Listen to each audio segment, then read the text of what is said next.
ఒక చిన్న పొరపాటు అది ఇద్దరు ప్రాణ స్నేహితులను ఎలా విడదీసిందో తెలుసా? మరి ఆ సమస్యను ఆ సమాజం మొత్తం ఒక్కటై ఎలా పరిష్కరించిందో చూద్దాం. పరిష్కారం పాఠంలో ఉన్న ఈ అద్భుతమైన కథను, దాని నీతిని చాలా తేలిగ్గా అర్థం చేసుకుందాం రండి. ఈ మాటలు వినండి. ఒక చిన్న తప్పు పెద్ద సమస్యగా మారొచ్చు, కాని మంచి నాయకత్వముంటే దాన్ని వెంటనే పరిష్కరించొచ్చు. అద్భుతంగా ఉంది కదా? సరిగ్గా ఇదే మన కథకు బేస్. ఒక టీచర్ చేసిన చిన్న మిస్టేక్ క్లాస్రూంలో ఎలాంటి గొడవకు దారితీసిందో, ఆ తర్వాత ఊరి పెద్దలు దాన్ని ఎంత గొప్పగా సాల్వ్ చేశారో మనమిప్పుడు చూడబోతున్నాం. సరే, కథలోకి వెళ్ళిపోదాం. మన కథ మొదలయ్యేది ఒక క్లాస్రూంలో. అంతా చాలా సైలెంట్గా, ప్రశాంతంగా ఉంది. అప్పుడే ఒక కొత్త టీచర్ క్లాసులోకొచ్చారు. అంతే, ఆయన రాకతో ఆ ప్రశాంతత మొత్తం ఒక్కసారిగా మాయమైపోయింది. ఒకే ఒక చిన్న సంఘటన ఇద్దరు ప్రాణస్నేహితుల్ని ఎలా విడదీసిందో చూద్దాం. ఫస్ట్ బెంచ్లో ఇద్దరు ఫ్రెండ్స్ కూర్చున్నారు.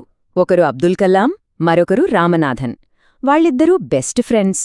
వాళ్ల ఫ్రెండ్షిప్కి మతంతో సంబంధం లేదు. కాని ఆ కొత్త టీచర్కి వాళ్ల స్నేహం కనపడలేదు. వాళ్ల మతాలే కనపడ్డాయి. కలాం పెట్టుకున్న టోపీ, రామనాథన్ జుత్తుముడి ఇవి ఆయనలో ఒక విచిత్రమైన ఆలోచనను పుట్టించాయి. వెంటనే కలాం, నీ బ్యాగ్ తీసుకుని లాస్ట్ బెంచ్కి వెళ్ళు అని ఆర్డర్ వేశారు. అంతే, ఆ ఒక్క మాటతో క్లాస్ మొత్తం సైలెంట్ అయిపోయింది.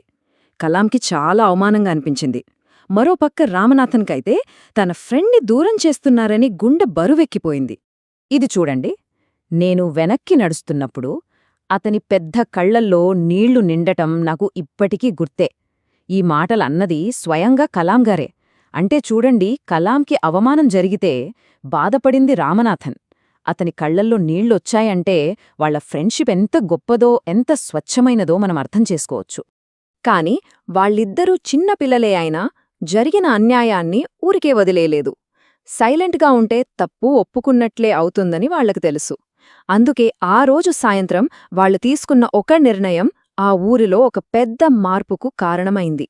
ఇప్పుడు కథ పెద్దవాళ్ల చేతుల్లోకి వెళ్ళింది. ఇంటికి వెళ్ళాక కలాం వాళ్ల నాన్నకు చెప్పాడు. రామనాథన్ వాళ్ల నాన్నకు చెప్పాడు. ఇద్దరూ తండ్రులు ఆ మాటలు విని షాక్ అయ్యారు. ఎందుకంటే వాళ్ల ఊరిలో ఎప్పుడూ అలాంటి మతాల గొడవల్లేవు.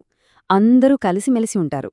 అలాంటిది ఒక టీచరే ఇలా పిల్లల మనసులో తేడాలు సృష్టించడం వాళ్లను చాలా బాధపెట్టింది. వెంటనే ముగ్గురు పెద్దలు కలిశారు. ఒకరు ఇమాం, అంటే కలాం వాళ్ల నాన్న. ఇంకొకరు గుడి పూజారి, లక్ష్మణశాస్త్రిగారు.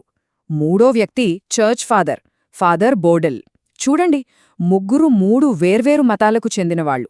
కాని వాళ్లందరి లక్ష్యం ఒకటే, సమాజాన్ని కలిపి ఉంచడం. పిల్లల మధ్య ఈ తేడాలు రాకూడదని వాళ్లు ముగ్గురూ ఒక్కటయ్యారు. దీన్నే కదా అసలైన లీడర్షిప్ అంటారు. ఆ ముగ్గురు కలిసి ఆ టీచర్ని పిలిపించారు. ఆయన్ని తిట్టలేదు, కోప్పడలేదు. చాలా ప్రశాంతంగా మాట్లాడారు. వాళ్ల ఉద్దేశం ఆయన్ని శిక్షించడం కాదు, ఆయనలో మార్పు తీసుకురావడం. ఒక తప్పును సరిదిద్దాలంటే అరవడం కాదు, అర్థమయ్యేలా చెప్పాలని వాళ్లు నిరూపించారు. ఆ పెద్దలు ఆయనతో ఒక్కటే చెప్పారు, మతమనేది మనుషుల్ని కలపాలి, కాని విడదీయకూడదు. అమాయకులైన పిల్లల మనస్సులో ఇలాంటి తేడాలు అనే విషయాన్ని నాటకండి. ఈ మాటలు ఆ టీచర్ మనస్సుకి సూటిగా తగిలాయి.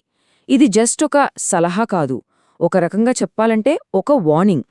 ఈ మెసేజ్ ఆ ఒక్క టీచర్కే కాదు, సమాజంలో తేడాలు సృష్టించాలనుకునే ప్రతి ఒక్కరికీ వర్తిస్తుంది.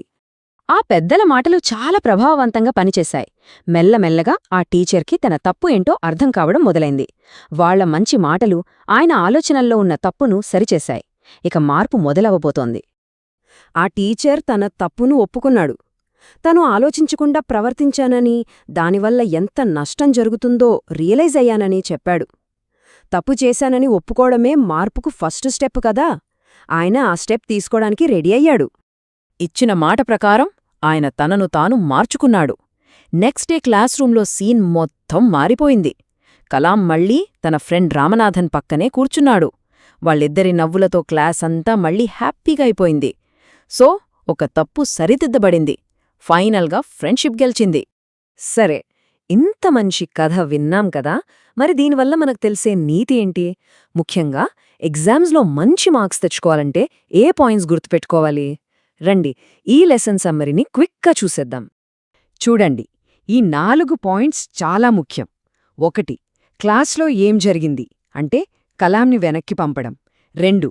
నాయకత్వం అంటే ముగ్గురు మత పెద్దలు టీచర్తో మాట్లాడ్డం. 3.